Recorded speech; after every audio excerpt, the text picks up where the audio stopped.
ॐ विश्वं दर्पणदृश्यमाननगरी तुल्यन्यान्तर्गतं पश्यन्नात्मनि मायया बहिरिवोद्भूतं यथा निद्रया यः साक्षात् कुरुते प्रबोधसमये स्वात्मानमेवाद्वयं तस्मै श्रीगुरुमूर्तये नमः इदं श्रीदक्षिणामूर्तये बीजस्यान्तरिवाङ्कुरो जगदिदं प्राङ्निर्विकल्पं पुनः मायाकल्पितदेशकालकलना वैचित्र्यचित्रीकृतं मायावीव विजृम्भयत्यभिमहायोगी वयस्वेच्छया तस्मै श्रीगुरुमूर्तये नमः इदं श्रीदक्षिणामूर्तये तस्मै श्रीगुरुमूर्तये नमः इदं श्रीदक्षिणामूर्तये ॐ सहना भवतु सहनौ भुनक्तु सह वीर्यङ्करवावहै तेजस्विनावधीतमस्तु मा विद्विषावहै ॐ शान्तिः शान्तिः शान्तिः सदाशिवसमारम्भां शङ्कराचार्यमध्यमाम् अस्मदाचार्यपर्यन्तां वन्दे गुरुपरम्पराम् ॐ 29 श्लोक हितं सम्प्रेप्सतां मोहात् अहितं च जिहासताम् उपायान् प्राप्तिहानार्थान् शास्त्रं भासयतेर्कवत्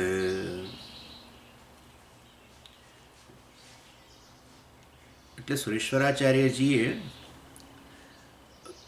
આ વસ્તુ પ્રતિપાદિત કરવા માગે છે કે કર્મથી મોક્ષ ન મળે અને ગમે તે પ્રકારના કર્મો શાસ્ત્રીય વેદમાં રહેલા કર્મો કે આપણા લૌકિક કર્મો બધા કશાથી જીવનમાં મુક્તિ પ્રાપ્ત ન થાય સાચા અર્થમાં સુખ પ્રાપ્ત ન થાય દુઃખની નિવૃત્તિ ન થાય આ બધું કહી શકો મોક્ષ એટલે આ સુખ પ્રાપ્તિ દુઃખ નિવૃત્તિ એટલે આખી દુનિયાનો જે અભિપ્રાય છે એનાથી તદ્દન ઉલટી જ વાત છે એટલે લોકોને તકલીફ પડે છે શાસ્ત્ર બહુ સ્પષ્ટ છે આ વસ્તુમાં એટલે એમાં પૂર્વ પક્ષીએ કહ્યું કે ના આવું નહીં લૌકિક કર્મો જે છે એ બરાબર છે તમારા હિતની વાત ન કરે લૌકિક કર્મો પાછળનું જ્ઞાન પણ મિથ્યા હોઈ શકે લૌકિક કર્મો કરવાથી કલ્યાણ ન થાય આપણું બધું બરાબર પણ વૈદિક કર્મોની વાત ન કરો વૈદિક કર્મ તો વેદ જે છે એ તો નિર્દોષ પ્રમાણ છે નિર્દોષ કોઈ પ્રકારના દોષ રહિતનું પ્રમાણ જ્ઞાનનું સાધન છે એટલે માટે એ જે જ્ઞાન આપે છે એમાં કોઈ દોષ નથી એમાં એમને કોઈ પોતાનો લાભ ખાટી જવો છે એવું નથી વેદને તો તમારા હિતની વાત કરવી છે ને અને માટે વેદ જે કર્મનું જ્ઞાન આપે સાધ્ય સાધન વગેરેનું જ્ઞાન આપે એ દ્વારા વેદ તમને કહે છે કર્મ કરો હું તમને જે કહું છું તે એમ વેદ એવું કહે છે કે મેં જે કર્મોનું પ્રતિપાદન કર્યું છે કર્મ કરો અમે તમારા હિતની વાત કરીએ છીએ એ કર્મ કરશો તો મુક્ત થઈ જશો એટલે પૂર્વ પક્ષીનો આવો આર્ગ્યુમેન્ટ છે સુરેશ્વરાચાર્યજી કહે છે વેદ કે વેદમાં રહેલું જ્ઞાન એ ક્યારેય તમને કર્મમાં પ્રવૃત્ત કરાવે જ નહીં કર્મનો પ્રવર્તક જ નથી એ તો વેદ ખાલી સાધ્ય સાધનનું જ્ઞાન આપે એ અમે સ્વીકારીએ જ છીએ અને વૈદિક જ્ઞાન સામે અમને કશો વાંધોય નથી બરાબર જ છે વેદ નિર્દોષ પ્રમાણ છે બધું વસ્તુ સાચી વેદમાં આવા સાધ્ય સાધન કર્મ વિષયક જ્ઞાન રહેલું છે બધું બરાબર છે બધું સાચું પણ કર્મ કરવાનું વેદ કહે છે કર્મમાં પ્રવૃત્ત કરવાનું કહે છે એ ખોટી વાત છે કર્મ પાછળનું પરિબળ કર્મ કરવા પાછળનું પરિબળ વૈદિક જ્ઞાન નથી વેદમાં રહેલા કર્મનું જ્ઞાન પ્રાપ્ત કરવાથી વેદમાં અરે એ કર્મમાં પ્રવૃત્ત ન થઈએ આપણે કર્મમાં પ્રવૃત્ત થવા પાછળનું કારણ તો કેવળ અને કેવળ કામ છે ઈચ્છા અને આપણે જોયું એ વસ્તુ ઉદાહરણ કોઈપણ જગ્યાએથી કોઈપણ સોર્સમાંથી તમે જ્ઞાન પ્રાપ્ત કરો, તેથી કંઈ તમે કર્મમાં પ્રવૃત્ત થઈ જાઓ એવું જરૂરી થોડું છે. મેં ન્યૂઝપેપરનું ઉદાહરણ તમને આપ્યું હતું. એ પણ આ જેમ વેદ જ્ઞાન, આ લૌકિક જ્ઞાન આપે ન્યૂઝપેપરમાં રહેલા શબ્દો, વેદમાં રહેલા શબ્દો વૈદિક જ્ઞાન આપે. આ લૌકિક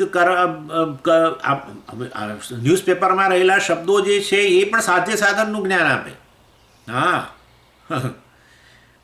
આ પ્રાપ્ત કરવું હોય તો આ સાધન છે એમ ન્યૂઝપેપરમાં રહેલા ન્યૂઝ આપણને કહે. વેદ જે છે એ પણ આવું બતાવે, સાધ્ય આ છે ને એના માટેનું આ વૈદિક સાધન યજ્ઞ વગેરે આ છે. પરંતુ વાસ્તવની અંદર બંને વસ્તુ સમાન જ છે. ભલે આ પૌરુષે પ્રમાણ ને પેલું અપૌરુષે પ્રમાણ, નિર્દુષ્ટ પ્રમાણ બધું સાચું. ન્યૂઝપેપરમાં રહેલા ન્યૂઝ ખોટા પણ હોઈ શકે, તમને ભરમાવે પણ ખરા. હું ખાલી ન્યૂઝપેપર કહું, હું તમને કોઈ ન્યૂઝ ચેનલ પણ કહી શકું. સોશિયલ મીડિયા પરની કોઈ ન્યૂઝ ચેનલ હોય એ પણ આવું જ્ઞાન આપે. ઇનફેક્ટ આટલો બધો બ્લેમ થાય છે કે હા બધા આપણી બધી ચેનલો જે છે, સોશિયલ મીડિયા બધું, પ્રિન્ટ મીડિયા અને સોશિયલ મીડિયા બધું જે છે એ કોઈકના તાબાઓમાં છે, કેટલાક ચર્ચના તાબામાં છે. અને માટે હંમેશા જે તે એક પાર્ટી વિરુદ્ધ, હિન્દુઓ વિરુદ્ધ જ બોલવાનું કાર્ય કરે છે. એ વસ્તુ સાચી છે. હંમેશા બાયસ રહીને જ આ બધા ન્યૂઝ આપે છે. એટલે દોષ તો છે જ. એ દ્રષ્ટિએ વેદમાં રહેલા જે વેદનું જ્ઞાન જે છે સાધ્ય સાધનનું જ્ઞાન આપે, કર્મફળ વગેરેનું જ્ઞાન આપે, કર્મ સાધન, કર્મફળ સાધ્ય વગેરે આપે. બરાબર છે, યજ્ઞ વગેરેની માહિતી આપે. પણ તેથી કર્મમાં પ્રવૃત્ત ન થઈ જવાય. કર્મમાં પ્રવૃત્ત થવા પાછળનું કારણ તો કામ છે. એ લૌકિક સાધનોથી જ્ઞાન લૌકિક પ્રમાણથી પ્રાપ્ત થાય કે વૈદિક પ્રમાણથી, અલૌકિક પ્રમાણથી પ્રાપ્ત થાય. છેવટે આ કર્મ પાછળનું, કર્મનો પ્રવર્તક, કર્મમાં પ્રવૃત્ત જ્ઞાન ન કરાવે. જે તે પ્રમાણ કે પ્રમાણ દ્વારા જન્ય જ્ઞાન એ તમને કર્મમાં પ્રવૃત્ત ન કરે. કર્મમાં પ્રવૃત્ત થવા પાછળનું કારણ આપણામાં ઈચ્છા, એ સાધ્યની ઈચ્છા હોવી જરૂરી છે. એટલે કામ અને કર્મ પાછળ શું હોય? કામ. સારું, પણ તો ઈચ્છા શેમાંથી ઉત્પન્ન થાય? ઈચ્છા જે છે હંમેશા મિથ્યા જ્ઞાનમાંથી ઉત્પન્ન થાય. એટલે તમે એમ કહેવામાં આવશો વેદનું જ્ઞાન મિથ્યા છે? ના, વેદનું જ્ઞાન યોગ્ય છે, પરંતુ મારામાં એક જાણ્યા પછી, એ સાધ્ય સાધનની લિંક જાણ્યા પછી, આ કર્મ સાધન છે ને એના દ્વારા આ પ્રકારનું સાધ્ય પ્રાપ્ત થાય, કર્મફળ પ્રાપ્ત થાય, એ જાણ્યા પછી મારા વિશેનું મિથ્યા જ્ઞાન જે છે એને આધારે કામ જન્મે. મને ખબર પડી વેદ દ્વારા કે આ મારે જો ધન પ્રાપ્ત કરવું હોય તો શ્રી સૂક્ત હોમ કરવો જોઈએ. લૌકિક સાધનથી એ ખબર પડે. ધન પ્રાપ્ત કરવું હોય તો ફલાણો બિઝનેસ કરવો જોઈએ, ધન પ્રાપ્ત કરવું હોય તો આ ફલાણી નોકરી વગેરે કરવું જોઈએ. એટલે સાધ્ય સાધનનું જ્ઞાન તો બંને આપે છે, પરંતુ ધન જે છે એ જે પ્રાપ્ત સાધ્ય, એમાં મને રસ હોવો જરૂરી છે. એ પ્રાપ્તિમાં રસ હોવો જરૂરી છે. તો પછી હું એ કામને આધારે, ધનની કામનાને આધારે હું કર્મ કરું, એ હોમ કરું કે પછી નોકરી કરું, જે કરું તે. એટલે વાસ્તવની અંદર એ ધનની પ્રાપ્તિની ઈચ્છા મારામાં હોવી જરૂરી છે. એ ધનની પ્રાપ્તિની ઈચ્છા શેમાંથી આવી? અમે એની વાત તમને કરીએ છીએ. ધનની કામના શેના કારણે આવી? તો કે ધનની કામના પાછળ મને ધનમાં સુખ દેખાતું હોય, અથવા કોઈક પ્રકારનો દુઃખ મને રહેલું હોય, એની નિવૃત્તિનું સાધન એને માનું. અને દુઃખ ન રહેલું હોય તો પણ મને વધારે સુખી થવું છે, માટે ધન પ્રાપ્ત કરું. એટલે એ કામના પાછળ, ધનની કામના પાછળ મારા વિશેનું નિર્ણય, જરૂરી છે. હું સુખી નથી, પહેલો નિર્ણય. અને ધન સુખનું સાધન છે, આ બીજો નિર્ણય. ત્રીજો નિર્ણય કે હું દુઃખી છું અને આ ધન મારા દુઃખની નિવૃત્તિ કરશે.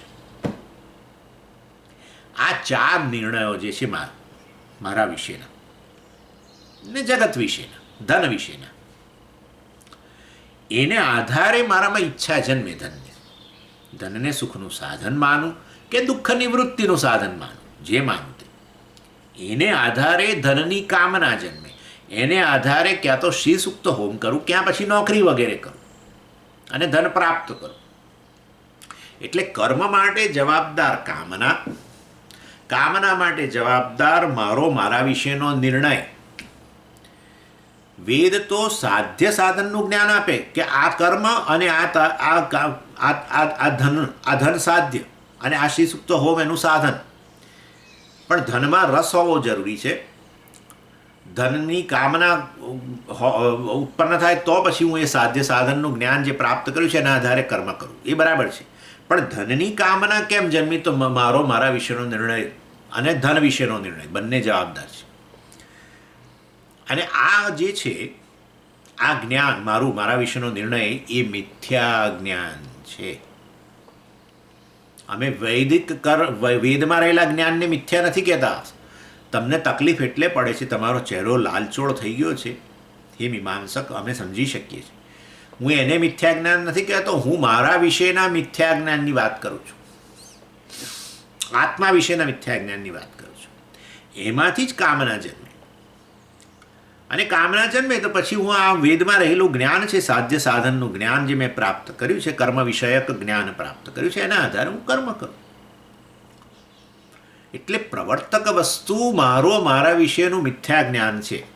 પ્રવર્તક કર્મનો પ્રવર્તક કામ છે, કામનો પ્રવર્તક મિથ્યા જ્ઞાન છે. અને મિથ્યા જ્ઞાન હું કહું છું કારણ કે મારા વિશેનું અજ્ઞાન છે. અજ્ઞાન એટલે કે અવિદ્યા, એમાંથી મિથ્યા જ્ઞાન, મિથ્યા જ્ઞાનમાંથી કામમાંથી કર્મ. શંકરાચાર્યજી એને સંસાર કહે છે. અવિદ્યા, કામ, કર્મ. અવિદ્યા એટલે એમાં પેલું મિથ્યા જ્ઞાન આવી ગયું. અજ્ઞાન એટલે એની સાથે મિથ્યા જ્ઞાન આવી ગયું. અવિદ્યા, કામ, કર્મ. ભાષ્યકારનું આ બહુ જ એમને બહુ ગમે છે. આ સંસારનું લક્ષણ. કર્મ એટલે કર્મ ફળ. ના, સંસાર એટલે સ્વામીજી જન્મ મરણ આવી જ ગયું ને ભાઈ. કર્મ ફળ, પુણ્ય પાપ ભોગવવા માટે નવો જન્મ આવી ગયું, બધું ગણી લેવા. એટલે આ રીતે તો તમે આ સવારના પોર એટલે તમારી બપોર, તમારી સાંજ પડવા આવી, તમે આવું કઈથી આવું કહેવા માંડે કે આ મિથ્યા જ્ઞાન છે? કઈ રીતે આવું કહો છો કે હું સુખી નથી? એ આખી દુનિયા જાણે છે. તમે કહો છો આત્મા સુખ સ્વરૂપ છે, હું સુખી નથી, એ ખોટો ખ્યાલ છે મારા વિશે? હા, સાચો ખ્યાલ શું? હું સુખ સ્વરૂપ છું. હે, આ શું ગાડા જેમ લવારા કરો છો? એટલું જ નહીં, બીજો પણ કહું, જગત વિશેનો પણ તારો જે નિર્ણય છે એ ખોટો છે. શું નિર્ણય હતો તારો? જગત સુખનું સાધન છે, જગત સુખનું સાધન નથી. આ બીજું તને કહીએ અમે, મોટો બીજો બ્લો એના ઉપર. એક તો હજુ તું માંડ કળ વળીને બેઠો થયો, ત્યાં પડી તારે બીજો બ્લો. હું આનંદ સ્વરૂપ છું, સુખ સ્વરૂપ છું, હકીકત છે. જગત સુખનું કે આનંદનું સાધન નથી, એ એટલી જ હકીકત છે. માટે તારા પહેલા 2 નિર્ણયો ખોટા થઈ ગયા. તારા નિર્ણયો હતા કે હું સુખી નથી અને જગત સુખનું સાધન છે, ધન સુખનું સાધન છે, ફલાણું સુખનું સાધન, જે હોય તે વ્યક્તિ, પરિસ્થિતિ, વસ્તુ જે પણ હોય. જગત એટલે આ બધું આવી ગયું. જગત એટલે વ્યક્તિ, જગત એટલે વસ્તુ, જગત એટલે પરિસ્થિતિ. આપણી નજર ત્યાં જ છે. ક્યાંક કોઈ વ્યક્તિને સુખનું સાધન માનીએ છીએ, ક્યાંક કોઈક વસ્તુને સુખનું સાધન માનીએ છીએ, ક્યાંક કોઈ પરિસ્થિતિ આપણે ઈચ્છીએ છીએ. આવી પરિસ્થિતિ જો મારી આસપાસ નિર્માણ થાય તો હું સુખી રહીશ. આ 3 ખોટું છે. પછી ત્રીજું, હું દુઃખી છું, તારો નિર્ણય છે. અમે બતાવીએ તને કે આત્મા દુઃખથી રહિત છે. અને ચોથો તારો નિર્ણય, જગત દુઃખમાંથી મને મુક્ત કરશે. જગત દુઃખમાંથી મુક્ત કરીએ ન શકે અને કરવાની જરૂર એ નથી. અને એમાં આપણે પછી શરૂ કર્યું હતું પહેલો નિર્ણય, શાસ્ત્રનો નિર્ણય. શાસ્ત્ર વિરુદ્ધ મનુષ્યનો નિર્ણય. શાસ્ત્રનો નિર્ણય વિરુદ્ધ, વિરુદ્ધ જ છે. શાસ્ત્રનો નિર્ણય આત્મા આનંદ સ્વરૂપ છે. મારો નિર્ણય છે હું સુખી નથી, હું આનંદ સ્વરૂપ નથી, જગતમાં સુખ છે. શાસ્ત્ર કહે છે જગતમાં સુખ નથી, હું કહું જગતમાં સુખ છે. વિરુદ્ધ તદ્દન. શાસ્ત્ર કહે છે આત્મા દુઃખથી રહિત છે, હું કહું છું હું દુઃખી છું. શાસ્ત્ર કહે છે જગત દુઃખ દૂર કરી ન શકે ને કરવાની જરૂર નથી. દુઃખ નિવૃત્તિ માટે જગત પાસે જવાની જરૂર નથી. ના, દુઃખ દૂર કરવા માટે મારે જગત પાસે જ જવું પડશે. એટલે આ 4 નિર્ણયો જે છે શાસ્ત્રના નિર્ણયોને હવે સમજાવીએ છીએ, જેને કારણે તમે તમારો નિર્ણય બદલો. વૈદિક એને કહેવાય જે વેદના આધારે પોતાનો નિર્ણય કરે ને જગત વિશેનો નિર્ણય કરે. મારા વિશેનો નિર્ણય માટે હું શાસ્ત્ર પર આધાર રાખું તો હું વેદ પર આધાર રાખું તો હું વૈદિક કહેવાઉં. જગત વિશે, જગત શું છે એ જાણવા માટે, કે જગત સુખ દુઃખનું સાધન નથી વગેરે જાણવા માટે એ શાસ્ત્ર જે કહે છે એના પર હું આધારિત બનું અને એના આધારે મારો નિર્ણય બદલું તો હું વૈદિક ખરો. એટલે આ જે વસ્તુ જે છે એની આપણે ચર્ચા શરૂ કરેલી કે વાસ્તવમાં આત્મા તો બ્રહ્મ છે. સર્વ કઈ વસ્તુઓ, આ દેશકાળ અને બધી જ વસ્તુઓ છેવટે આત્મામાં જ રહેલી છે.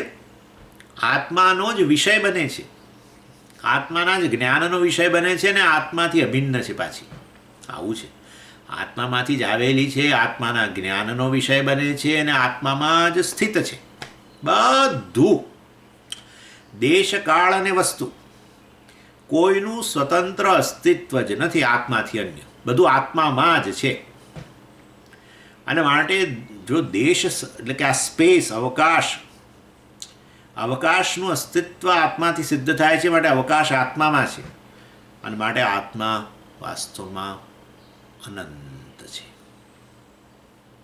આત્મા અનંત છે. આત્મા ચૈતન્યને જે અનંત છે એને જ શાસ્ત્રમાં બ્રહ્મ કહેવામાં આવે છે. બ્રહ્મ એટલે જે અનંત.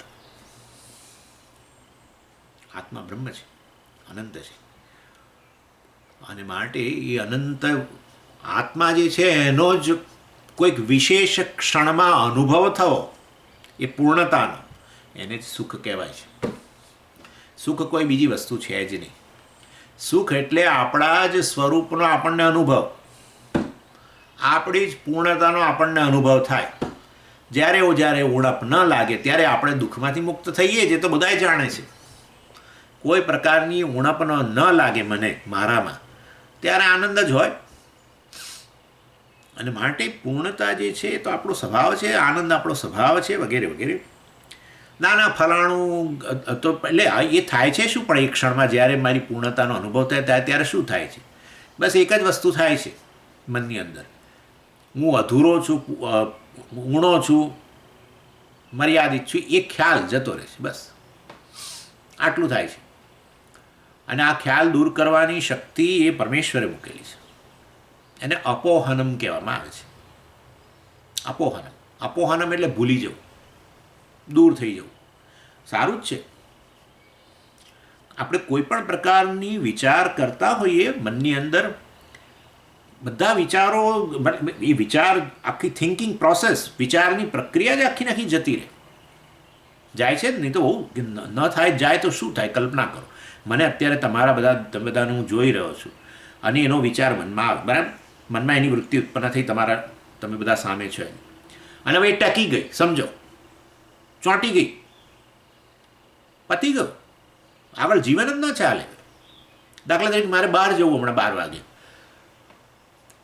કોઈકની સાથે કારમાં જવું હોય બહાર, અથવા હું સમજો કે હું કાર ચલાવું છું, આ એક એક્ઝામ્પલ આપું, કાર ચલાવું છું. હવે પણ પછી સવારની 7:30 વાગ્યાની જે છે આ વૃત્તિ તમારા બધાની, એ મનમાંથી ખસતી જ નથી. તો ચલાવી શકું કાર? તમે મને કહો. રોડ પર જવાય જ નહીં. રોડ તો દેખાવો જોઈએ ને એટલીસ્ટ. રોડ દેખાવો જોઈએ, બીજા વાહનો દેખાવા જોઈએ, બધું દેખાવું જોઈએ. તો એ દેખાવા માટે અત્યારે જે વિચાર ચાલતો તે બધો જતો રહેવો જોઈએ ને. એ વૃત્તિઓ તો જવી જ જોઈએ ને. એટલે આ વૃત્તિઓ જતી રહે છે એ બહુ મહાન વસ્તુ છે. એટલે આવું ને આવો મારા મનમાં જે ખ્યાલ ચાલતો રહે છે, હું ઊણો છું, અધૂરો છું, આના વગર અધૂરો છું, એ ફટાક કરતું જતું રહે છે. એ વૃત્તિ જ છે, વિચાર જ છે, ખ્યાલ છે, પોતાનો નિર્ણય છે પોતાના વિશેનો, અને એનાથી આગળ ભ્રમ છે એમ કહી દો. કેમ કેમ કેમ કેમ કેમ કેમ જો આત્મા બ્રહ્મ હોય તો પછી આત્મા ઊણો હોય એ કેવી રીતે બને? મને કહો. હું પૂર્ણ હોઉં અને હું અધૂરોય હોઉં, આ વસ્તુ શક્ય નથી. બેમાંથી એક બ્રહ્મ હોવો જોઈએ. અને આત્મા બ્રહ્મ છે શાસ્ત્ર કહે છે, અને આ રીતે સમજાવે આપણને. દેશકાળ સમગ્ર જગતને અસ્તિત્વ પ્રદાન કરનાર, સમગ્ર જગતને અવભાષિત કરનાર અને સમગ્ર જગતને પોતાનામાં જ પોતાની અંદર જ રાખનાર, બાય ડિફોલ્ટ, છૂટકો જ નથી.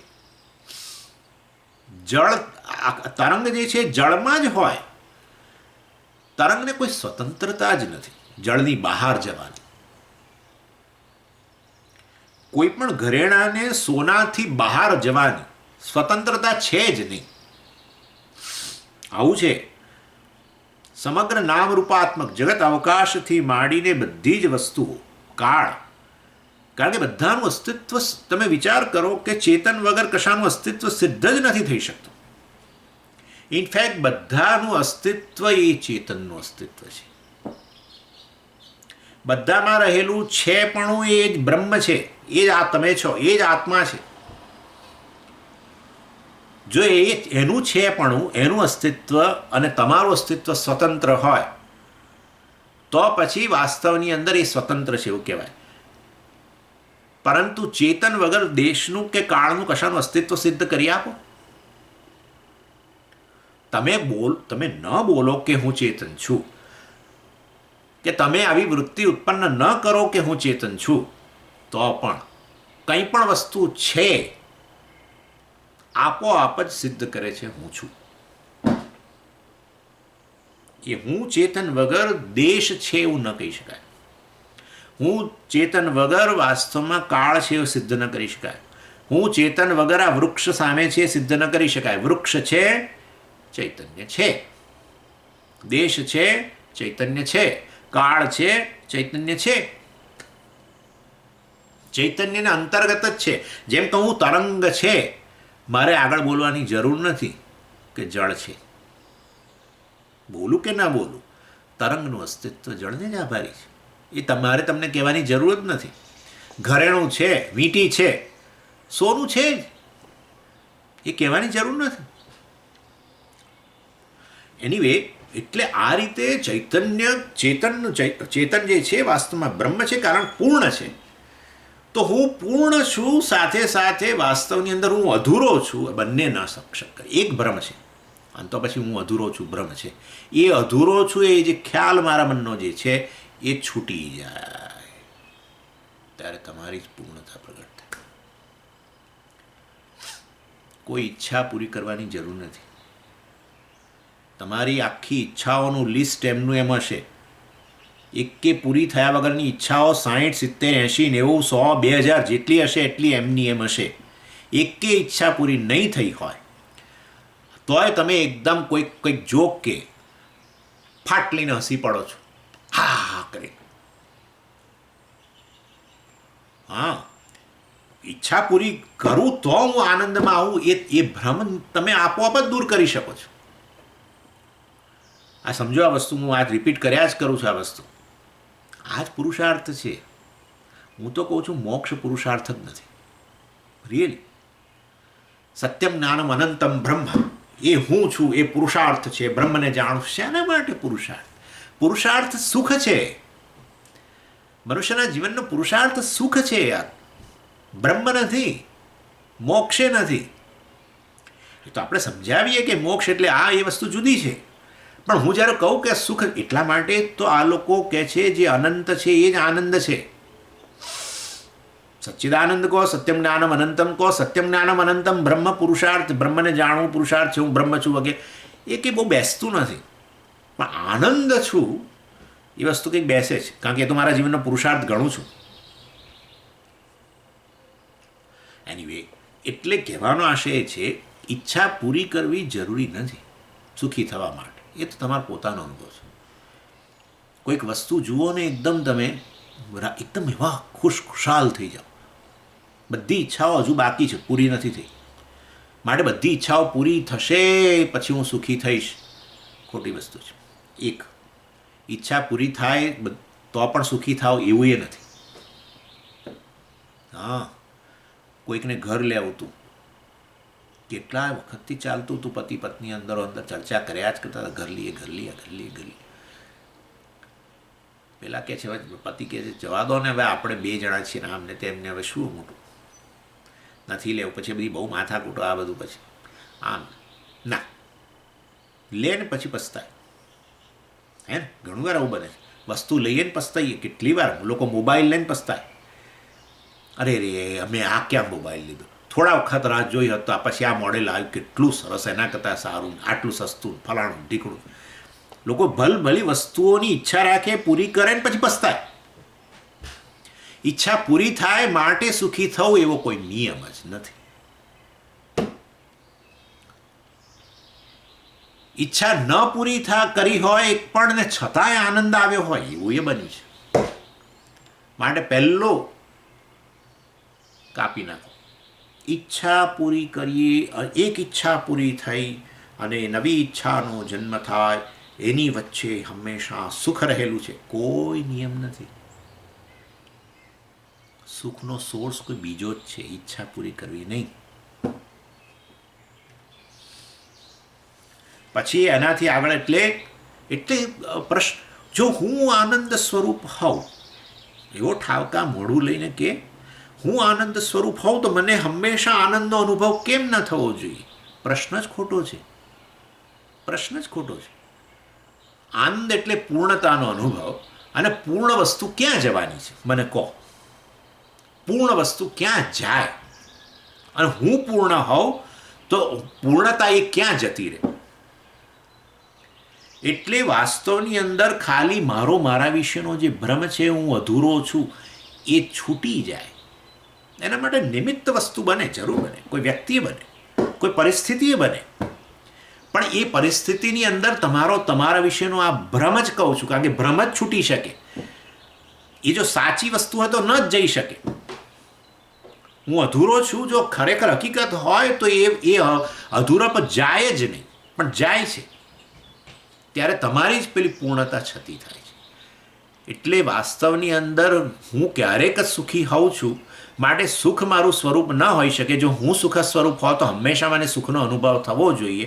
સુખનો અનુભવ, તમે સુખી હોવા છતાંય, પૂર્ણ હોવા છતાંય પેલા ખ્યાલને લીધે એ સુખ જાણે કે દબાયેલું રહે છે.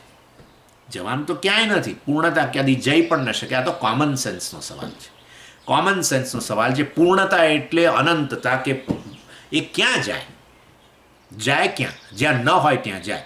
જો જ્યાં ન હોય ત્યાં એ જવાની હોય તો પછી એનો અર્થ એવો થયો કે પૂર્ણ જ નથી, અનંત છે જ નહીં. એટલે વાસ્તવની અંદર સુષુપ્તિમાં કે જાગ્રત કાળે, બંને કાળે તમને અનુભવ થાય છે આનંદનો, અને બંને કાળે આ જ વસ્તુ જોવા મળે છે. મારા વિશેનો આ એક ખ્યાલ, હું અધૂરો છું, છૂટી જાય છે. પરંતુ મારા સ્વરૂપનું, પૂર્ણતાનું મને જ્ઞાન નથી, અને માટે હું આરોપ વસ્તુ પર કરું છું. અણે મને આનંદ આપ્યો, એ તો ખાલી નિમિત્ત બની. નિમિત્ત બાળક હોઈ શકે, રમતું બાળક હોઈ શકે, નિમિત્ત એક પહાડ હોઈ શકે, વૃક્ષ હોઈ શકે, વનરાજી ફોરેસ્ટ હોઈ શકે, કોઈ સમુદ્ર હોઈ શકે, સમુદ્ર કિનારો હોઈ શકે, કંઈ પણ હોઈ શકે, કોઈ પણ વસ્તુ હોઈ શકે. કેવળ નિમિત્ત બને તમારો એક આ ખ્યાલ છૂટી જવા માટે. અને એ ઈશ્વરની મહાન શક્તિ છે. એને અપોહનમ કહેવામાં આવે છે. ભગવાને પોતે જ કહ્યું કે અમારી વિભૂતિ છે. ભગવાને 10મા અધ્યાયની અંદર કહ્યું કે આ તો મારી વિભૂતિ છે, કે બસ એ જે ખ્યાલ છે છૂટી જાય. અપોહનમ એટલે ભૂલાઈ જવું. એની અપોહનમને અંતર્ગત આ પેલું બધું આવી ગયું. આપણું વિચાર જે બધા ચાલી રહ્યા છે એ બધા આમ જાણે ભૂસાતા જાય છે. નવું વિચાર આવે, પછી એ વૃત્તિ જતી રહે, બીજો વિચાર આવે, એ પાછ જતો રહે, પછી એ વૃત્તિ આવે. અને સારું જ છે, વિચાર કરો. ખાલી આ તો આની દ્રષ્ટિએ કહું છું, પણ મેં તમને હમણાં જ કહ્યું કે અત્યારે જે વૃત્તિ ઉત્પન્ન થઈ છે, જે અત્યારે મારા મનની અંદર, એ વૃત્તિ જાય નહીં તો શું થાય કલ્પના કરો. હું આ રૂમની બહાર જ ન જઈ શકું, કારણ કે ચોંટી ગયું છે. અને એની બીજું કદાચ આવે તો બધું મિક્સ થઈ જાય અંદર. શું સ્થિતિ થાય કલ્પના કરો. હું અહીંયાથી પેલો નીચે પગથિયા ઉતરવા જાઉં, મને દેખાવા જોઈએ બરાબર, પણ તમે બધા અંદર મનમાં ચાલ રહ્યા હો હજુ, અને પેલા પગથિયા આવે તો એ શું થાય, શું એ કલ્પના કરો. એટલે સારું છે, જે કંઈ વૃત્તિ ઉત્પન્ન થાય છે જાય છે. આખી થિંકિંગ પ્રોસેસ યારની ટેમ્પરરી છે, એને જ અપોહનમ કહેવાય. અને બીજું બધું બહુ ભૂલી જઈએ, બહુ સારું છે. કેટલા જીવનમાં દુઃખના અનુભવો થયા છે. હા હા હા, કેટલું લોકો કોઈ કડવું કહી ગયું ને કેટલું બધું જાત જાતનું થઈ ગયું છે. બધું ભૂલાઈ જાય છે ને. ના ના, અમને યાદ આવે છે મને, એનો અર્થ કે પહેલાં ભૂલાઈ ગયું હતું, બસ તે એ શક્તિ. નહીં તો એ બધા મનમાં ને મનમાં રહેતા હોય ને, હું માનું ત્યાં સુધી મનુષ્ય જીવી ન શકે.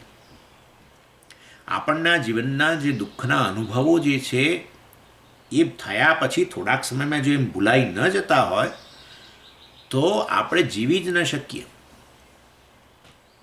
એટલે સારું છે કે ભૂલાય છે, એને અપોહન કહેવાય. એ ઈશ્વરની મહાન શક્તિ છે અને એની જ ગ્રેસ કહેવામાં આવે છે. અનુગ્રહ, ઈશ્વરનો અનુગ્રહ. ભૂલાઈ જવું એ ઈશ્વરનો અનુગ્રહ છે. એટલે આ કોઈક વસ્તુ આવી સામે, પેલું સરસ મજાનું પક્ષી આવ્યું, મોં પોળું થઈ ગયું, અને મારા વિશેનો પેલો ખ્યાલ, હું ઊણો છું, અધૂરો છું. કેટલી ફરિયાદો બધી મારા વિશે, સ્વાસ્થ્યની ફરિયાદ ને ફલાણી ફરિયાદ ને ઢીકણી ફરિયાદ ને પેલું બધી મનની ઈચ્છાઓનું બધું એક લિસ્ટ. આ નથી હજુ મળ્યું, પેલું નથી મળ્યું, એના વગર અધૂરો છું. આ ચાલતું હતું બધું. અને કોઈક વસ્તુ એવી સામે આવીને ઊભી રહી ગઈ એકદમ, અને પેલું છૂટી ગયું. તમારી જ પૂર્ણતા પ્રગટ થઈ. આપણે માન્યું કે એણે આનંદ આપ્યો, બાળકે આનંદ આપ્યો, વૃક્ષે આનંદ આપ્યો, પેલા પહાડે આનંદ આપ્યો, સમુદ્ર કિનારે ગયો એણે મને આનંદ આપ્યો. જે ક્ષણે જે પણ વસ્તુ તમારા મનમાંથી આ ખ્યાલ દૂર કરે, ત્યારે તમારી જ પૂર્ણતા છતી થાય છે. માટે તમે ક્યારેક આજ આનંદ મળે છે ને ક્યારેક નથી મળતો, માટે હું સુખ સ્વરૂપ નથી એવો જે તમે કહો એ ખોટી વસ્તુ છે. એનીવે, અને નહીં તો આ આનંદની પ્રાપ્તિ માટે આપણે રાહ જોઈને જ બેસી રહેવું પડે. જનરલી એવું જ કહીએ છીએ. આ તો શેના જેવું છે, મેં તમને કહ્યું હતું પણ ખરું કે વાસ્તવમાં ખાંડ જે છે એ ખાંડ ગળપણની રાહ જોઈને બેઠી છે. એના જેવી વાત છે. ખાંડ પૂછે છે, સ્વામીને પૂછે છે કે હું ક્યારે ગળી થઈશ. શું જવાબ આપવો પડે બોલો? મેં કહ્યું હતું તમને યાદ છે. ખાંડ જો મને પૂછે કે હું ક્યારે ગળી થઈશ, શું જવાબ આપે? એ જે જવાબ આપ્યું છું એ જ જવાબ મને લાગુ પડે છે, તમને લાગુ પડે છે, બધાને લાગુ પડે છે. આનંદમાં હું ક્યારે સુખી થઈશ, એવો પ્રશ્ન છે જેવો ખાંડ પ્રશ્ન કરે છે, હું ક્યારે ગળી થઈશ. ખાંડને મારે આટલું જ કહેવું પડે કે તું કડવી છું એવો ખ્યાલ છોડી દે. That's all. હું ખાંડને એમ કહું કે હા 5 વર્ષ પછી આ વખત 5 વર્ષ પછી તું ગળી થઈશ, આવું કહું તો સ્વામીએ મૂર્ખો થયો. સ્વામીએ મૂર્ખો કહેવાય. ખાંડને મૂર્ખો ના કહેવાય. મને તમારે કહેવું જોઈએ સ્વામી તમે મૂર્ખા છો. હા, આ સ્થિતિ આપણી છે. ક્યારે સુખી થઈશ, ક્યારે સુખી થઈશ. અને આ સુખી થવાની ઈચ્છામાં તમે જોયું છે, જો ખરેખર સુખી ભવિષ્યમાં થવાતું હોત તો એક દિવસ જરૂર થઈ ગયો હોત. હજુ સુધી તો કોઈ બન્યું નથી. 25મા વર્ષે આ જ ઈચ્છા હતી, 35મા વર્ષે પૂછો તો હજુ સુખી થવાનું બાકી છે. 45મા વર્ષે એ સ્થિતિ છે, 55મા વર્ષે એ સ્થિતિ છે, 65મા વર્ષે એ સ્થિતિ, 75મા વર્ષે એ સ્થિતિ છે. સુખી થવાની ઈચ્છા જ ખોટી ઈચ્છા છે. એટલે સુખી નહીં થવાનું એવું ના, સુખી થઈશ એ ખોટું છે. ખોટી દિશા પકડી ગઈ. ખોટી દિશામાં જાઓ તો પછી ક્યારેય ગંતવ્ય સ્થાન આવવાનું જ નથી. ગંતવ્ય સ્થાન, ધ્યેય એક જ વસ્તુ છે કે હું જ સુખ સ્વરૂપ હોઉં ને મિસ કરી દીધું. અહીંયા દેખાયું સુખ, પેલામાં દેખાયું, પેલામાં દેખાયું, હવે આ મળી જશે ને થોડા વખતમાં એટલે થઈ જઈશ, આ મળી જશે એટલે થઈ જઈશ.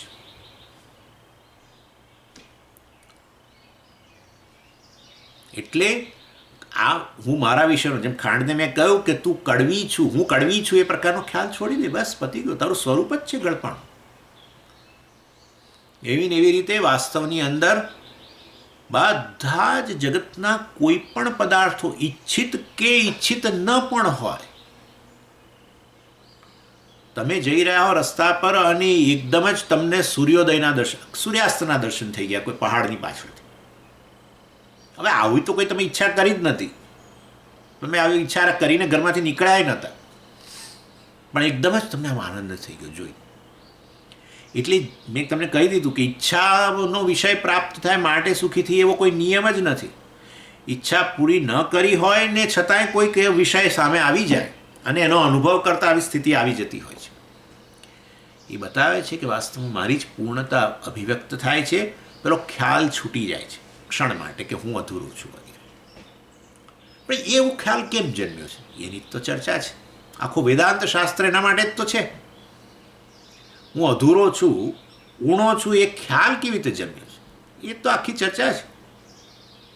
હું પૂર્ણ હોઉં તો પછી હું અધૂરો છું, અપૂર્ણ છું એવો ખ્યાલ કેવી રીતે જન્મ્યો? અજ્ઞાનમાંથી જ જન્મે છે. અજ્ઞાનને કારણે વાસ્તવમાં પછી આ જે અનાત્મા છે, શરીર, મન, બુદ્ધિ વગેરે છે, એને આત્મા કહું છું. અને એ તો અધૂરા છે જ, અધૂરા જ રહેવાના છે. શારીરિક શક્તિઓ તમે ગમે એટલી મેળવો નહીં, ગમે એટલી મોહમ્મદ અલી જેટલી મેળવી લો કે બીજા કોઈ બોક્સર, દુનિયાનો શ્રેષ્ઠ બોક્સર, મર્યાદિત જ છે. 500 કિલો ઉચકે, બીજું 1 કિલો એના પર ન રહી શકે. બીજું 1 કિલો મૂકો તો એ બેસી જાય, બેસી પડે. ના સમજીએ તો ખેંચી કાઢે. હા લો ને, બીજું 100 કિલો મૂકો અને જુઓ પછી. શારીરિક શક્તિઓ નબળી, અધૂરું જ છે, અધૂરી છે. શરીર જે છે એ બધી રીતે મર્યાદિત છે, સ્વાસ્થ્યની રીતે મર્યાદિત જ છે. ગમે એટલા રિપોર્ટો કઢાવો, કંઈક તો નીકળે, કશુંક તો નીકળે. ના, કશું જ નથી નીકળતું, બધી રીતે શ્રેષ્ઠ છે. તો થોડા વખતમાં વળી પાછું કંઈક ઊભું થાય જ છે ને. મન નબળું છે, નબળું ના બોલવું છે, મન પણ આવી રીતે મર્યાદિત છે. મનની લાગણીઓ કેટલી, દયા કેટલી, કરુણા કેટલી, બધી વસ્તુ મર્યાદિત. બુદ્ધિ, જ્ઞાન મર્યાદિત, કોઈ પણ ક્ષેત્રનું જ્ઞાન. વેદાંત શાસ્ત્રનું ભણાવતો હોય તેથી શું? સ્વામી પંચદશીમાં બીજા અધ્યાયમાં પેલો શ્લોક છે ને, પેલો 33મો શ્લોક નથી, પેલો 33મો, તમને તો યાદ હશે સ્વામીજી. કોઈ પણ વિષયનું જ્ઞાન આપણું કેટલું મર્યાદિત, આપણી ભૂખ તરસ કેટલી મર્યાદિત, બધું મર્યાદિત. મર્યાદિત છે, મર્યાદિત જ રહેવાનું છે. પણ એમાં આત્મબુદ્ધિ કરો તો તમે મર્યાદિત છો એવો ખ્યાલ ઉત્પન્ન થશે, અધૂરા છો એવો ખ્યાલ ઉત્પન્ન થશે. અને એને કારણે પછી ઈચ્છા જન્મે, કામ, અને એમાંથી કર્મ વગેરે બધું જન્મે. ઇન શોર્ટ કહેવાનો આશય એ છે કે હું અધૂરો છું એ ખ્યાલ જ છે. અજ્ઞાનમાંથી ઉત્પન્ન થયેલો અધ્યાસ આત્માનો, આત્માને અનાત્મા કહેવો ને અનાત્માના ધર્મોનો આત્મા પર અધ્યારોપ કરવો, અને એને કારણે આત્માનો વિવેક પૂરો થઈ જવો, બેને બદલે એક વસ્તુ જ બની જવી. અર્થાત હું એક વ્યક્તિ છું જે મર્યાદાવાળો, એવો એક ખ્યાલ ઉત્પન્ન થઈ ગયો. બસ પછી એ ખ્યાલ મારામાં જે જન્મ્યો એમાંથી જ્યારે જ્યારે છૂટી જવું ત્યારે મારું જ સ્વરૂપ જે છે પ્રગટ થાય. એ તો છે જ, હું પૂર્ણ જ છું, પરંતુ અનુભવની દ્રષ્ટિએ મને મારી પૂર્ણતા આ ખ્યાલને લીધે નથી લાગતી. એ ખ્યાલ છૂટે તો મારી જ પૂર્ણતાનો મને અનુભવ થાય, એને સુખ કહેવાય. એટલે આ રીતે આ મારા રાગદ્વેષ, ઈચ્છાઓ એટલે રાગદ્વેષ, ઈચ્છાઓ કે રાગદ્વેષને પૂરા કરવા જરૂરી નથી. અને બધા કોઈ પોતાના રાગદ્વેષ પૂરા કરી પણ ન શકે. બધા મારા રાગદ્વેષ પૂરા થઈ જાય, મને આટલી એટલી વસ્તુ ગમતી નથી, બધું જતું રહેવી જોઈએ, કશું એ નથી જતું. અને જાય 2-4 વસ્તુઓ, બીજી 10-12 વસ્તુઓ પાછી મૂકીને જાય જે મને ના ગમતી હોય. અને મારી ગમતી વસ્તુઓ બધી મારી આજુબાજુ હોવી જોઈએ, કશું નથી થતું. અને કદાચ એ બધીએ પૂરી કરી દો તો પાછી બીજી 100 પાછી આવે જે તમને ગમે છે પણ અત્યારે નથી પાછી. આખું જીવન જતું રહે લોકો આ રાગદ્વેષની પૂર્તિમાં, જીવન જતું રહે છે. ઇનફેક્ટ રાગદ્વેષ જ રાગદ્વેષની વૃદ્ધિ કરે છે. રાગદ્વેષ જ આપણે એક રાગ પૂરો કરી બીજા 100 રાગ જન્મે. એટલે રાગદ્વેષ મારા પૂરા થઈ જાય. ઈચ્છા એટલે રાગદ્વેષ.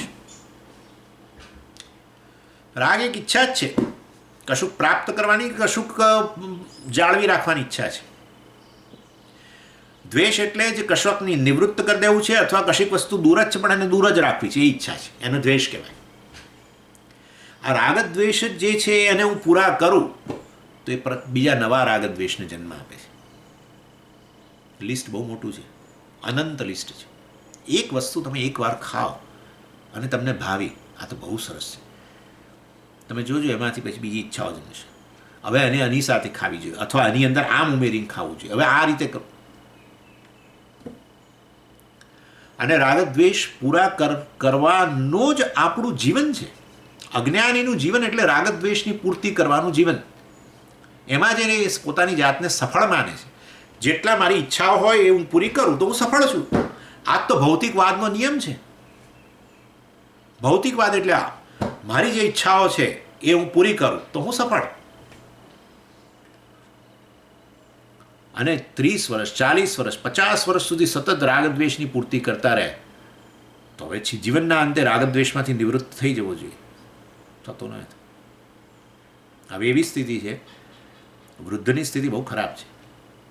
રાગદ્વેષ અનેક છે, પૂરી કરવાની ક્ષમતા નથી. શારીરિક ક્ષમતા નથી, માનસિક ક્ષમતા નથી, ઇન્દ્રિયોમાં ક્ષમતા નથી, વિષયો હોય તો પણ ક્ષમતા નથી. હા, રાગદ્વેષના વિષયો હાજર હોય તો એને ભોગવવાની એ ક્ષમતા નથી. આનું નામ સંસારી. સમજો જ નહીં, મિસ કરી દીધું, સ્ટેપ મિસ કર્યું. ત્યાં ચડી ગયો એક જુદા જ રસ્તે અને જતો જ ગયો. ક્યારેક તો ગંતવ્ય સ્થાન આવી જશે, પણ રસ્તો જ ખોટો હતો તો ક્યાંથી આવે? ના જ આવે.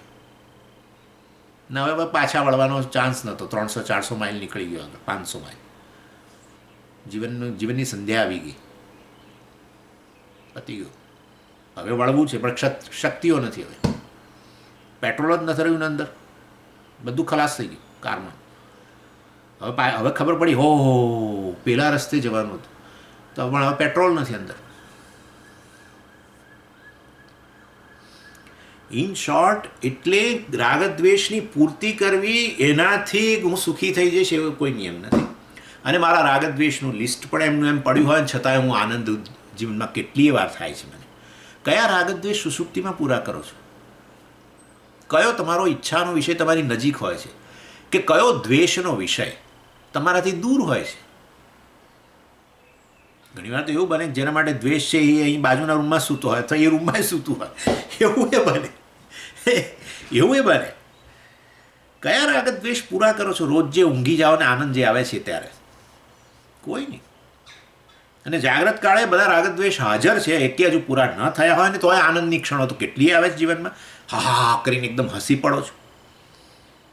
ભૂતકાળનો તમારો ભૂતકાળ બહુ ભવ્ય ભૂતકાળ હતો ને એ તમને બહુ હેરાન કરી રહ્યો છે. અને ભવિષ્યની ચિંતાઓ બધી હજુ તમારી એમની એમ અકબંધ છે. એવા સંજોગોમાં તમે હસી જ ન શકવા જોઈએ. હસીએ મળે છે આનંદ. કુદરતના ખોળે જાઓ છો ત્યારે આવું જ થાય છે.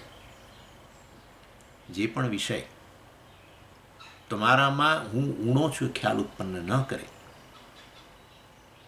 તો તમે એ વસ્તુ સાથે આનંદમાં જ છો. એટલે આપણે હંમેશા એવી પરિસ્થિતિઓને ટાળીએ જ છીએ જેમાં આપણી અધૂરપ છતી થાય. હું અધૂરો નથી, પણ હું અધૂરો છું એ ખ્યાલ બહાર નીકળે. એટલે તમે ને હું ક્યારેય બહુ અતિ ધનિક લોકો હોય તો ત્યાં આપણે ના જઈએ, કારણ કે જઈએ એટલે આપણે ધનની દ્રષ્ટિએ ઊણો છું તરત બહાર છતું થાય. ક્યારેક કેટલાક લોકોનું એક સર્કલ હોય કે જેમાં બધા બહુ વિદ્વાન લોકો, આમ બધા એકથી ચડ્યા હતા, આપણે ના જઈએ. જાણીએ છીએ આપણે જઈશું ત્યાં એટલે આપણું સમજે આપણું જ્ઞાન છતું થઈ જાય. ત્યાં આપણું જ્ઞાન નહીં, આપણું અજ્ઞાન છતું થાય, આપણી અધૂરપ છતી થાય. એટલે જે પણ પરિસ્થિતિ, જે પણ વસ્તુ, જે પણ વ્યક્તિ આપણામાં હું ઊણો છું કે અધૂરપ છું એ ખ્યાલ જે છે એને ક્યાંક જાળવે અથવા છતો કર્યા તો દૂર જ રહીએ. અને જગતની એ જ એવી વસ્તુઓ પણ છે કે જેની પાસે આમ જાઓ તો તમને અધૂરો છો એવું ના લાગે. વસ્તુ જેવી છે એવી તમે સ્વીકારી લો, કોઈ એના વિશે કમ્પ્લેન નથી ને તમે એના વગર ઊણા છો એવું એ નથી, તો તમે આનંદમાં જ છો. એટલે લોકો કુદરતના ખોળે જાય છે. ત્યાં જઈને પછી આવું કે આ સમુદ્ર લીલો હોત ને તો સારું હતું, અથવા આમ હતું ને તો આમ હોય ને તો સારું હતું, પેલું આમ હોત ને તો સારું હતું. આવું નથી થતું. જેવું છે એ માણી શકો છો, એના વગર તમે અધૂરા છો એવું એ નથી લાગતું. તો આપણે કહીએ હા કુદરત પાસે જઈએ તો આનંદ આવે છે. એટલે એક જ જગત છે. જે જગતને દુઃખનું કારણ માનો છે એ જગતમાં ક્યાંક પાછું સુખ દેખાય છે તો પછી એવું કઈ રીતે બન્યું? એટલે આવું છે. અર્થાત મારી જ પૂર્ણતા છતી થવી પરિસ્થિતિમાં જેમાં આવી આ મારો વિષયનો ખ્યાલ છૂટી જવો, સુષુપ્તિમાંય છૂટી જાય આપોઆપ, અને જાગ્રતમાં પણ આવી અમુક પરિસ્થિતિઓમાં છૂટી જાય, ત્યારે તમારા જ પૂર્ણતા, યોર ફૂલનેસ અભિવ્યક્ત થાય છે. એમાં તારતમ્ય હોય. આમ છતી તો થાય પણ એ છતાં એના વિશે કંઈક તમારામાં માગણી રહેલી હોય, કંઈક અંશે, તો આનંદની માત્રા ઘટવટ થાય. એ થવાનું. સરસ વસ્તુ ખાઈ રહ્યા હો, તમારી જ ઈચ્છાનો વિષય, એટલે તમારો હું અધૂરો છું કે એના વગરનો એવો ખ્યાલ જતો રહ્યો. ક્યારનું મનમાં હતું કે આ મળી જાય તો સારું, આ મળી જાય તો સારું, એના વગર અધૂરો છું, એના વગર અધૂરો છું. ચાલો ઈચ્છાના વિષયની જ વાત કરું. અને આ તમે ખાવાનું શરૂ કર્યું, તમારી સામે આવી ગઈ, પેલો ખ્યાલ છૂટી ગયો હું અધૂરો છું. પરંતુ જો કંઈક છતાંય તમારી ફરિયાદ હોય એના વિશેની, બસ છે તો સરસ, પણ પહેલાં જે ગઈ વખતે રસ કાઢ્યો ને એવું એનો કલર એ કેવો, એનો આ કેવો હતો, એમાં સુગંધ કેટલી સરસ, એવી કેરી તો પછી આવી પતી ગયો. આનંદ થઈ રહ્યો છે એવું નથી થતો. પ્રિય મોદ પ્રમોદ, આનંદમય કોશ છે આપણો જ આનંદ છતો થાય છે. આનંદમય કોશમાં આનંદ, તસ્ય પુચ્છમ પ્રતિષ્ઠા, બ્રહ્મ પુચ્છમ પ્રતિષ્ઠા, આપણો જ આનંદ નીકળે છે. પણ પેલો તારતમ્ય છે, કારણ કે કંઈક માગણી, કંઈક અધૂરપ એના વગર છે. માગણી ને અધૂરપ એક જ વસ્તુ છે. માગનાર કેવો હોય, અધૂરો હોય કે પૂરો હોય, એ મને તમે કોણ? કંઈક માગણી, કંઈક ફરિયાદ. સમજ, તમે ફરિયાદ બોલો છો પાછા અધૂરપે બોલો, એક જ વસ્તુ છે ને. ફરિયાદ કે માગણી બતાવે છે કે હું અધૂરો છું એના વગર. એટલે વાસ્તવની અંદર આ પ્રકારે આપણી પૂર્ણતા જે છતી થાય છે એ વસ્તુ. હવે એનાથી એક ટેકનિકલ વસ્તુ આગળ તમને કહી દઉં. એટલે વાસ્તવની અંદર આ પ્રકારનું જે ડિવિઝન, હું અધૂરો છું, વિષય અધૂરો છું, વિષય જે છે મારી માગણીનો વિષય સામે છે, આવું વાસ્તવની અંદર ખ્યાલ જે છે એ કોણે ઉત્પન્ન કર્યો, જેને કારણે મને દુઃખ થાય છે? એ આ મનની માયા છે બધી. મન જ આ ખ્યાલ ઉત્પન્ન કરે કે એના વગર હું અધૂરો છું, વિષયી અધૂરો છું, ઊણો છું, હું મર્યાદિત છું, અને આ સામેનો વિષય જે છે એ મારી ઈચ્છાનો વિષય છે. એ મળે તો હું પૂર્ણ બનું. એ આ રીતે વિષયનો ખ્યાલ અથવા ઈચ્છા કરનારો અને આ ઈચ્છાનો વિષય એવો ખ્યાલ જે છે કેવળ મને જ ઉત્પન્ન કરેલી વસ્તુ છે. કેવી રીતે કહી શકો મને ઉત્પન્ન કરેલી વસ્તુ છે? મન જો બિલકુલ લીન થઈ જાય, લય પામી જાય, તો છૂટી જાય છે. આ ખ્યાલ છૂટી જાય છે ને. વિષયનો ખ્યાલ છૂટી જાય છે, સબ્જેક્ટ ઓબ્જેક્ટનો ખ્યાલ છૂટી જાય છે. અને એના ઉપર આગળ પાછું વિષય અધૂરો અને પેલો ઈચ્છાનો વિષય, એ મારી ઈચ્છા પૂરી કરશે, એ મારા આનંદનું સાધન વગેરે.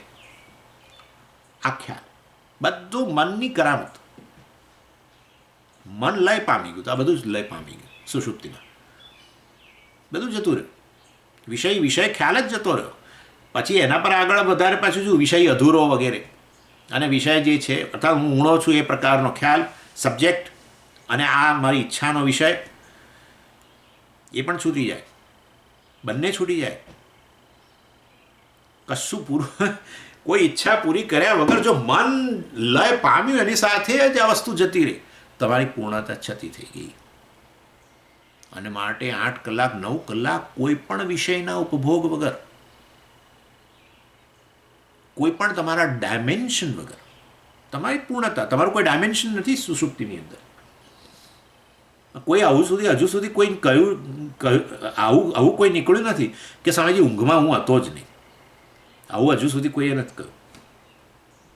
તમે હતા અને તમારું ડાયમેન્શન કેટલી લંબાઈ, કેટલી પહોળાઈ વગેરે રહ્યું જ નથી. હું અધૂરો છું, મતલબ ઊણો છું કે આ મર્યાદિત છું, એવો ખ્યાલ નથી રહ્યો. એટલે આ બધો મનનો ખેલ છે. જે ઘડીએ મન લય પામ્યું, પતી ગયો. આપ તમારો ભ્રમ આપોઆપ છૂટી જાય, હું અધૂરો છું વગેરે. અને જાગ્રત કાળે પણ મનની એક એવી વિશેષ અવસ્થા આવે, અને શાંત વૃત્તિ કહેવામાં આવે છે, જેમાં તમારા વિશેનો આ ખ્યાલ છૂટી જાય. એવી વસ્તુ સામે આવીને ઊભી રહી જાય. મેં કહ્યું ને તમને, કોઈ પક્ષી જોયું, કોઈ બાળકને હસતું જોયું. 4 રસ્તા ઉપર ઘણીએ મેં કહ્યું ને તમને, મને અનુભવ થયો હતો. 4 રસ્તા પર ટ્રાફિકનું સિગ્નલ રેડ હતું ને ઊભા રહ્યા હતા, અને બાજુમાં જ એક સ્કૂટર પર એક બેન બેઠેલા, પાછળને એક ભાઈ ચલાવતા હતા, અને બેનની પાસે પેલું બાળક હતું. એ બાળક મારી સામે જોઈને હસ્યા કરતું. હવે આ સ્વામીની બધી બહુ ઈચ્છાઓ હતી, બધી એકે પૂરી થઈ નથી. હું રસ્તા પર છું, અને એ બાળકને બસ આવું આ ખિલખિલાટ નિર્દોષ હાસ્ય કરતું જોઈને તમે હસી પડ્યા. તમારો ખ્યાલ તમારા વિશેનો, તમારી માગણીઓ, તમારી ફરિયાદો, બધી જે દુનિયાના જેના વિશેની હશે બધી ફરિયાદો ડ્રોપ થઈ ગઈ. આવું જ છે. ઇન શોર્ટ, મનમાં એક વિશેષ અવસ્થા આવે, શાંત વૃત્તિ, જે રજોગુણમાંથી મુક્ત છે. રજોગુણને કારણે બધો પ્રક્ષેપ છે. આ હું ઊણો છું ને આ મારી ઈચ્છાનો વિષય છે, રાગદ્વેષ, ફલાણું ઢીકણું, એક ક્ષણ માટે જતું રહે. એને શાંત વૃત્તિ કે સાત્વિક વૃત્તિ કહે છે. અને ત્યારે તમે જે આનંદનો અનુભવ કરો છો એ તમારા જ સ્વરૂપનો અનુભવ કરો છો. સ્વરૂપ આનંદ અને વિષય આનંદમાં ફેર છે જ નહીં. વિષયાનંદ જે છે એમાં મનની એક આવી વિશેષ અવસ્થા છે, જે વાસ્તવમાં જે મન આવું પ્રોજેક્ટ વિક્ષેપ કરતું નથી કે હું અધૂરો છું અને આ તારી ઈચ્છાનો વિષય છે. એ બધું રાગદ્વેષ, એ બધો પ્રક્ષેપ છોડી દે છે, જે રજોગુણનું કાર્ય છે. પ્રક્ષેપ કરવો એ રજોગુણનું કાર્ય છે. વિક્ષેપ એ રજોગુણનું કાર્ય છે. એ છૂટી જાય, અને એ જ શાંત વૃત્તિ અથવા સાત્વિક વૃત્તિમાં તમારો જે આનંદ જે છે, તમારી પૂર્ણતા જે છે એ અભિવ્યક્ત થાય. એટલે વિષયાનંદ અને સ્વરૂપાનંદ, એટલે વિષયનો આનંદ એટલે મનની અવસ્થા, વિશેષ અવસ્થાની અંદર તમારા જ સ્વરૂપનો તમારે અનુભવ થવો, એને જ અનુભવાનંદ કહેવાય. એનીવે, એટલે આ જે વસ્તુ જે છે, આત્મા આનંદ સ્વરૂપ નથી, એ વાત ખોટી છે. હું સુખી નથી, માટે મારે સુખની પ્રાપ્તિ માટે ફલાણું, મને સુખની પ્રાપ્તિ માટે આની ઈચ્છા છે, એના માટે હું આ કર્મ કરું, એ બધો આખો ખ્યાલ જ ખોટો છે. બીજું, જગત સુખનું કારણ છે, કોઈ સંજોગો નથી. આ તમારો જે બીજો ખ્યાલ છે એ શાસ્ત્ર નકારે છે. શાસ્ત્રનો નિર્ણય છે કે જગતમાં ક્યાં આનંદ છે જ નહીં. જગતમાં 3 વસ્તુ છે, દેશ, કાળ અને વસ્તુ. ત્રણ ડાયમેન્શન છે જગતના. કયો દેશ એટલે કઈ જગ્યા, મતલબ ચાલો આપણે આ વધારે સારું, દેશ કરીએ તો ના સમજાય, પણ આ સાદો આપણો ગુજરાતી શબ્દ જગ્યા. કઈ જગ્યા છે જે આનંદ આપે તમને? છે ને સ્વામીજી, અમે તમારા આશ્રમમાં આવી જઈએ હમણાં, આનંદ જ આનંદ છે.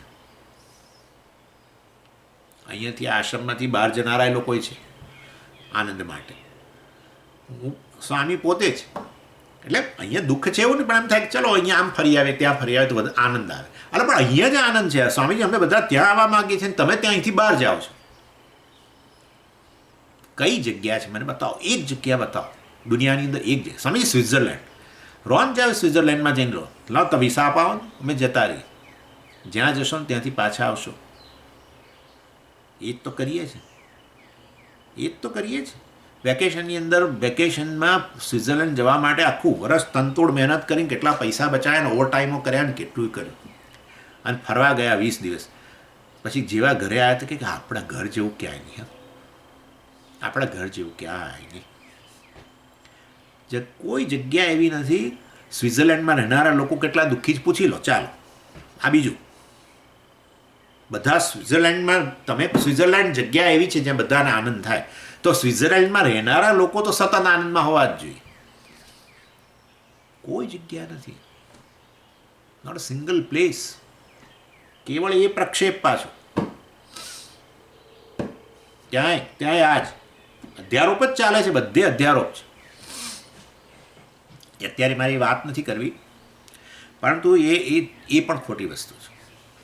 કાળ, કોઈ પર્ટિક્યુલર સમય એવો છે જ્યારે અમે બહુ જ આનંદમાં હોઈએ છીએ, નિશ્ચિત ટાઈમ છે અમારે, સાંજના બરાબર 6 વાગે ને સ્વામીજી, એટલે એકદમ અમારામાંથી એકદમ હાસ્ય નીકળવા મળે, ખડખડ કરીને નીકળે છે. લોકોને થાય છે કે આ સમય કેવો છે. અહીં અંગ્રેજીમાં આ લોકોને અહીં કોઈ હેપી અવર કેવું કંઈક હોય છે. હેપી અવર એટલે શું તમે જાણો છો ને? તો તમને ખબર જ હશે. હેપી અવર અમેરિકામાં પ્રસિદ્ધ હતો એક જમાનામાં, હવે તો ખબર નથી મને. એટલે શુક્રવારની સાંજ હેપી અવર. હેપી અવર બીજું કશું નહીં, નોકરીથી ઘેર જતાં બાર પર જઈ અને પીવો, બસ એ જે સમય છે એ આનંદનો સમય છે. પીધા પછી શું થાય છે રસ્તા પર લોકોને એ તમને ખબર જ છે. અમેરિકામાં જેટલા રોડ એક્સિડન્ટ્સ થાય છે અને લોકો મરી જાય છે, એમાંના ઘણા ઓછા આપણા ત્યાં મરે છે. ઇન શોર્ટ, કહેવાનો આશય એવું કયું છે, એવી કયો સમય છે જે સમયે બધા ખુશ હોવા જોઈએ પાછું, કારણ કે એ તો સ્વરૂપ છે. એ સમય જ એવો છે ને સમજે આખી દુનિયા ખુશ હોય છે. એવો તો કોઈ સમય છે ને, એવો કોઈ પદાર્થ નથી કે જે પ્રાપ્ત કરીને આખી દુનિયા સુખી થઈ જાય. એવો કોઈ એક પદાર્થ નથી. એની વધારે વાત કરવાનું જ પછી. ખાલી એક ચળકાટ, વસ્તુ જ્યારે નવી હોય ને એટલે એનો પેલો ચળકાટ, વસ્તુમાં કોઈ ચળકાટ નથી, મનમાં ચળકાટ હોય છે એનો. પછી એ અનુભવ રોજ થતો જાય ને, ગયું સાવ તમારા મનમાં નિસ્તેજ થઈ જાય વસ્તુ, નિસ્તેજ. ચળકાટ, પહેલા દિવસે બહુ ચળકાટ હતો એ વસ્તુનો, થોડા દિવસો પછી અનુભવ કરતાં કરતાં એ નિસ્તેજ થઈ ગયું. હવે બીજું કશું શોધે છે જેમાં એને ચળકાટ દેખાય એવું શોધે છે, જેનાથી મન અભિભૂત થઈ જાય એના ચળકાટથી. એવી કોઈક વસ્તુ જોઈએ છે એને. કોઈ વસ્તુ નથી, નહીં તો આખી દુનિયા એની પાછળ આમ જતી હોય. દુનિયા વિરુદ્ધ દિશાની અંદર રોજ દોડે છે. એકને ત્યાં સુખ દેખાય છે, બીજાને ત્યાંથી આ બાજુ સુખ દેખાય છે. 4 રસ્તા પર જુઓ, એકને પહાડ ચડીને સુખ દેખાય છે, એ જ વખતે બીજો પહાડ ઉતરી રહ્યો છે ઝડપથી, એને ઉતરી જવું છે, એમાં એને સુખ દેખાય. ઇન શોર્ટ, કહેવાનો આશય એવો છે, જગતની કોઈ વસ્તુ એવી નથી, જગતની વસ્તુનો કોઈ ગુણધર્મ એવો નથી. વસ્તુનો ગુણધર્મ હોય ને તો બધાને અનુભવ થાય. જેમ ઉષ્ણતાનો અનુભવ બધાને થાય, એવું થોડું જ કે મને જ ઉષ્ણતાનો અનુભવ થાય અગ્નિની, તમને થાય. એનો ગુણધર્મ છે. આ તો સ્વરૂપ કહીએ, પણ ચાલો આ તો ગુણધર્મ. ચાલો બીજી રીતે કહું, આનો આ કાળો રંગ છે તો કાળા રંગનો અનુભવ તમને થાય છે. તમે ભૂરી કહેતા હો તો પછી બધા જ કહે તમને, ભાઈ તમે આંખ ચેક કરાવો, ભૂરી નથી, આ વસ્તુ કાળી છે. એટલે વસ્તુનો ગુણધર્મ અહીંયા રંગ, દાખલા તરીકે. એવી રીતે કોઈ વસ્તુનો ગુણધર્મ સુખ હોય તો પછી બધાને એનો અનુભવ થવો જોઈએ, એવું થતું નથી. નાના સમયની ખરેખર તો આપણું મન જ સુખનું કારણ છે. મન જ સુખનું કારણ છે, એના કરતાં વધારે મન તો દુઃખનું કારણ છે. તમે હું જાણો છો, બધાએ જાણે છે. મન જ દુઃખનું કારણ છે. માટે બહાર કે અંદર ક્યાંય સુખ નથી. અંદર અહીંથી અંદર જ તમે ખાલી કલ્પના કરો કે તમે અહીંયાથી અંદર જઈ રહ્યા છો આ ગુફા દ્વારા. બધા છિદ્ર છે. કોઈ પણ છિદ્રથી અંદર જશો ને તો ગંધ અને સ્પર્શ અને દેખાવ બીભત્સ છે. બીભત્સ. લોકોને જોવું જ નથી ગમતું. ઘણી વાર બતાવે પેલા ઓપરેશન મેં તો બતાવી, જુઓ તમે પેલું બહાર બેસો મોનિટર પર જોજો તમારા આ જે સગા છે એને ઓપરેશન કરી. મારે નથી જોવું. અંદર કઈ વસ્તુ છે જેને તમે સુખનું કારણ કહો? કિડની, હૃદય, કઈ વસ્તુ સુખ આપે? ના મન. મેં તમને કહી દીધું, મન માટે જેટલી ફરિયાદો છે એટલી તો કશા માટે નથી. મનને જ દુઃખનું કારણ માનીએ છીએ ઇનફેક્ટ આપણે તો, સુખનું નહીં. અંદર અને બહાર ક્યાંય સુખ નથી. જગતમાં ક્યાંય સુખ નથી. આત્મા જ સુખ સ્વરૂપ છે. અને માટે આત્મા એટલે હું એટલે હું, બસ સમજ્યું. હું અંદર રહેલો છું. હવે ના કહેશો મને. હું બ્રહ્મ છું, ચૈતન્ય છું, સાક્ષી. યાદ કરો ગઈકાલનું જે સાક્ષી છું, જે પૂર્ણ છું, જેની અંદર સમગ્ર જગત રહેલું છે. જેમાં સમગ્ર જગત રહેલું હોય એવો હું અંદર ક્યાંથી રહેલો હોઉં? અંદર અને બહાર અવકાશની દ્રષ્ટિએ ખ્યાલ આવે. અંદર હું જ્યારે કહું અંદર તો પણ અવકાશની અંદર જ થયો ને, અને બહાર કહું તોય અવકાશની અંદર થયો. પણ અવકાશ જ મારામાં હોય એવા સંજોગોમાં હું અંદર છું એવું તો ન જ કહેવાય. માટે અંદરે સુખ નથી ને બહારે સુખ નથી. હું જ વાસ્તવમાં સુખ સ્વરૂપ છું. હવે બીજું, ત્રીજું ને ચોથું બાકી રહ્યું છે કે હું દુઃખી છું એ ખ્યાલ એ ખોટું છે. એની ચર્ચા આવતી વખતે.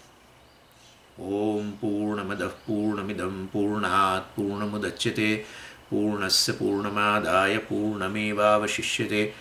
ઓમ શાંતિ શાંતિ શાંતિ. હરિ ઓમ શ્રી ગુરુભ્યો નમઃ. હરિ ઓમ.